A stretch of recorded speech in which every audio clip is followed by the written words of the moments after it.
Netikėtas Lietuvos futbolo federacijos sprendimas nebeleisti Tauragės Tauro komandai rungtyniauti pajėgiausioje šalies futbolo A lygoje gerokai sutrikdė klubo pasirengimo naujajam sezonui planus.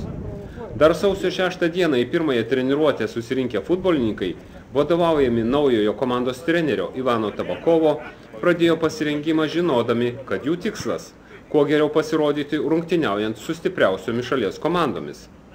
Artėjant sezonui prie futbolo klubo Tauras vairo stojo naujasis jo prezidentas rusas Jurijus Šilenkovas.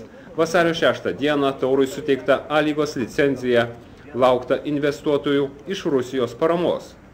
Ir štai po keletos dienų vasario 10-ąją lyg perkūnas iš giedro dangaus jau kitas Lietuvos futbolo federacijos vykdomojo komiteto sprendimas. Suprantama, jog tokie futbolo federacijos viražai išmušė iš vėžių visą Tauro vadovybę, trenerius ir žaidėjus. Keletas klubo peržiūroje esančių žaidėjų neslėpė, jog bandys ieškotis kito klubo, mat jų siekis rungtyniauti aukštesnėme lygyje nei pirmoji Lietuvos futbolo čempionato lyga. Tauro klubo vadovai nedidelę viltį dar turėjo, mat galutinis mūsų miesto komandos likimas turėjo paaiškėti po praėjusį penktadienį, vasario 28 dieną, vykusio futbolo federacijos vykdomojo komiteto posėdžio. Deja, komiteto sprendimas skaudžiai nuvylė visą Tauragės futbolo bendruomenę. Ką mes sužinom, kad nebežaisim A lygoje irgi galima sakyti prieš 3 savaitės, kai buvo pirmą kartą vykdomojo komitete atmesta Tauro komandai iš A lygas. Tai dėl šito labai apgailestaujam, kad sužinom tik tai likus 3 savaitėm iki to. O šiaip buvom kviečiami ir į A lygos klubų pasitarimus ir licenzijavime dalyvavom procese, gavom A lygos licenciją, viską mes ruošėmės grinai A lygai su nauju klubo prezidentu. O dabar viskas tai sugriuva ir mes nuo pirmadienio pradedam žiūrėti, kur mes galėsim dalyvauti ir kaip galėsim dalyvauti. Tačiau vilčių vis tik dar, kaip jūs minėjot, prieš 3 savaitės buvo nuspręsta lyg tai Tauro nebepriimti. Po to vėl lyg tai dar buvo likę kažkokių tai vilčių. Vis tik tas nesenai visiškai įsisprendė, tik praėjusį penktadienį, ar ne, kad galutinai, kad klubas nebedalyvaus A lygoje. Tikėjomės, mes turėjom 5 klubų pritarimą, kurie atsiuntė mum tiesiai į mūsų klubą atsakymus, kad neprieštaroja prieš 11 komandų, o žodžiu buvom gavę bent dar iš vieno klubo pritarimą, kuris pasakė, kad nusiųs atsakymą tiesiai į federaciją. Tai kaip ir turėjom daugumos klubų pritarimą, kad jie neprieštaroja prieš 11 komandų ir tikėjomės, kad vykdomasis į tai atsižvelgs ir gal bus palankus sprendimas mūsų atžvilgių priimtas.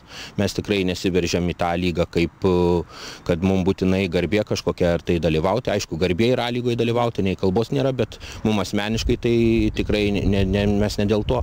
Mes galvojam, kad buvo rėmėjas atsiradęs, mūsų finansinė padėtis 2 metai yra prasta klubo ir jis nuo gruodžio mėnesio vykdė visus finansinius savo įsipareigojimus, todėl mums jokių abejonių nekėlė. Aišku, kalbų yra visokių, bet čia tai ne mūsų kompetencija atsakyti, kas kaip yra. Yra tam organais ir tegu už tai atsako. Na, o tie rėmėjai buvo iš Rusijos, ar ne? Turėjo tikrai viltis, kad galbūt tikrai ta komanda bus paremta finansiškai reikiamai. Na, o dabar kas laukia, kaip jie sužinojo, kad vis tik A lygoje nerungtyniaus klubas? Ar manote, kad tie rėmėjai pasitrauks vis tik?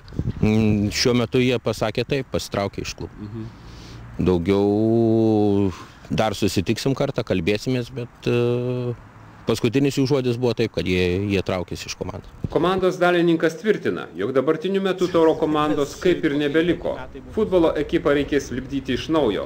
Mat visi peržiūroje buvę legionieriai, labiau patyrę vietiniai žaidėjai ir net komandai iki šio momento vadovavęs vyriausiasis treneris Ivanas Tabakovas palieka Tauragę.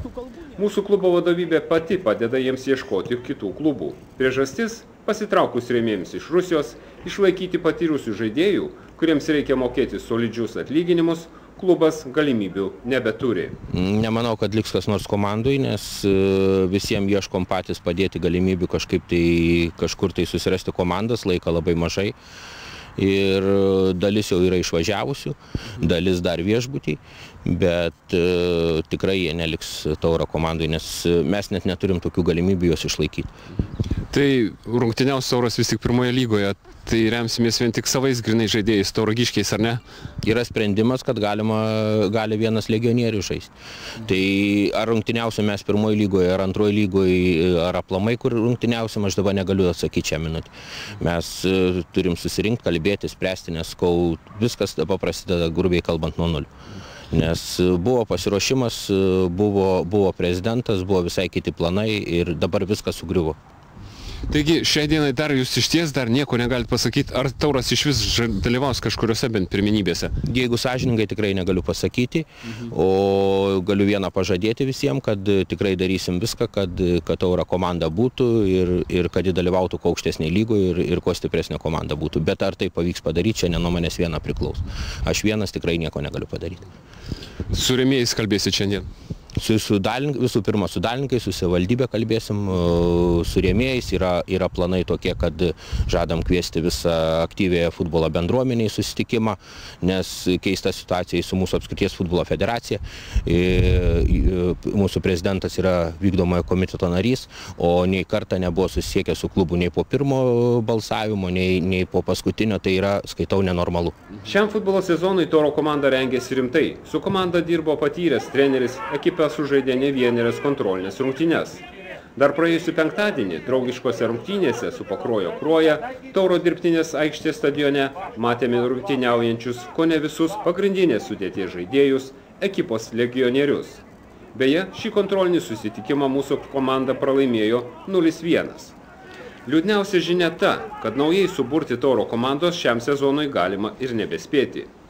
Tad dar klaustukas, ar matysime Tauro komandą šiame sezone rungtyniaujančią apskritai. Jaunutis Šetkus būkštauja, kad vien tik iš labai jaunų žaidėjų suburta komanda nebus rimtas konkurentas net pirmosios futbolo lygos klubams. Taigi žinios mūsų miesto futbolo gerbėjams išties liūdnos.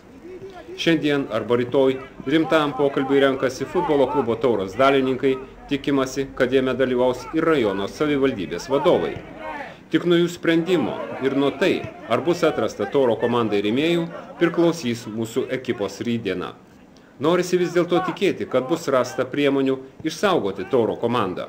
Būtų apmaudu, jei gilias futbolo tradicijas turinti Tauragė nebeturėtų savo komandos rungtyniaujančios ne vienoje, kad ir antrojoje šalies futbolo lygoje.